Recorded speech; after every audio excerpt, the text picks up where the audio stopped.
பொங்கல் பரிசு தொகுப்பில் ரூபாய் 1000 வழங்கப்படுமா என்ற எதிர்பார்ப்பு தற்பொழுது மக்களுக்கு எழுந்திருக்கிறது. வரும் 2025ஆம் ஆண்டு தை 1ஆம் தேதி பொங்கல் பண்டிகை உலக தமிழர்களால் உலகம் முழுவதும் கொண்டாடப்படுவது வழக்கம். இதில் பார்த்தோமேனால் சிறப்பு பரிசு தொகுப்பு தமிழக அரசு சார்பில் ஒவ்வொரு வருடமும் வழங்கப்பட்டு வருகிறது. இதில் 1 கிலோ பச்சரிசி, 1 கிலோ சுகர், அதே போன்று ஒரு முழு கரும்பு உள்ளிட்டவை வழங்கப்படுவது வழக்கம். கடந்த 2 ஆண்டுகளாக பார்த்தோமேனால் பொங்கல் பரிசு தொகுப்பில் ரூபாய் 1000 ரேஷன் கார்டு வைத்திருக்கக்கூடிய ஒவ்வொருவருக்கும் வழங்கப்பட்டு வந்த நிலையில் இந்த வருடம் அது குறித்த எந்த ஒரு அறிவிப்பும் வெளியாகவில்லை.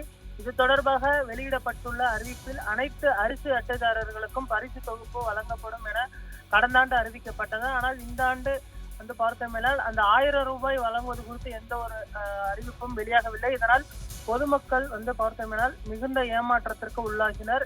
இந்த நிலையில் இந்திய கம்யூனிஸ்ட் கட்சியின் தலைவர் முத்தரசன், மார்க்சிஸ்ட் கம்யூனிஸ்ட் கட்சியின் பொதுச் செயலாளர் பாலகிருஷ்ணன் உள்ளிட்ட அரசியல் கட்சி தலைவர்கள், அதே போன்று அஇஅதிமுக சார்பில் ஐடி விங், அதே போன்று பாஜக சார்பிலும் இது தொடர்பான ஒரு கோரிக்கைகள் தொடர்ந்து வைக்கப்பட்டு வந்த நிலையில் 1000 ரூபாய் வழங்கப்படுமா என்ற எதிர்பார்ப்பு எழுந்திருக்கிறது. இது தொடர்பான முடிவினை முதல்வர் அவர்கள் விரைவில் எடுப்பார் என எதிர்பார்க்கப்படுகிறது. முதல்வர் தென் மாவட்ட சுற்றுப்பயணத்தில் மேற்கொண்டிருக்கிறார். தூத்துக்குடி, திருநெல்வேலி, கன்னியாகுமரி உள்ளிட்ட மாவட்டங்களுக்கு சுற்றுப்பயணம் மேற்கொண்டிருக்கிறார். அவர் இன்னும் நாளை அல்லது நாளை மறுதினம் அவர் சென்னை திரும்புவார் என எதிர்பார்க்கப்படுகிறது. என்று சென்னை திரும்பியதற்கு பின்பு இது தொடர்பான அறிவிப்பு வெளியாகும் என எதிர்பார்க்கப்படுகிறது. பொங்கல் பண்டிகைக்கு வழங்கக்கூடிய அந்த டோக்கன் வழங்கக்கூடிய பணி இன்னும் ஒரு சில தினங்களில் துவங்கும் என எதிர்பார்க்கப்படுகிறது. ஜனவரி 8ஆம் தேதி முதல் இந்த பொங்கல் சிறப்பு பரிசு தொகுப்பு வழங்கப்பட இருக்கக்கூடிய நிலையில் 1000 ரூபாய் அனைத்து அரிசி அட்டைதாரர்களுக்கும் வழங்கப்படுமா என்ற எதிர்பார்ப்பும் எழுந்திருக்கிறது. ஆனால் நிதியமைச்சர் தங்கம் தென்னரசு அவர்கள் தெரிவிக்கும் பொழுது இது தொடர்பான அறிவிப்பினை முதல்வர் அவர்கள் விரைவில் தெரிவிப்பார் என தற்பொழுது சொல்லப்பட்டிருக்கிறது. முதல்வர் ஒரு நல்ல முடிவினை எடுத்து சொல்வார் என எதிர்பார்க்கப்படுகிறது. குறிப்பாக 2021ஆம் ஆண்டு குடும்ப அட்டைதாரர்களுக்கு பொங்கல் பரிசு தொகுப்புடன் 2500 ரூபாய் அப்போதைய முதல்வர் எடப்பாடி பழனிசாமி வழங்கியது குறிப்பிடத்தக்கது.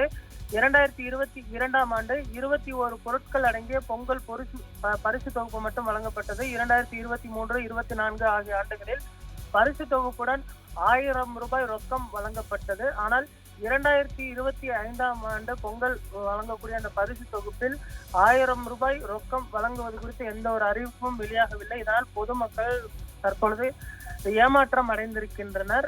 இலவச வேஷ்டி சேலைகள் மட்டுமே வழங்கப்பட இருக்கிறது.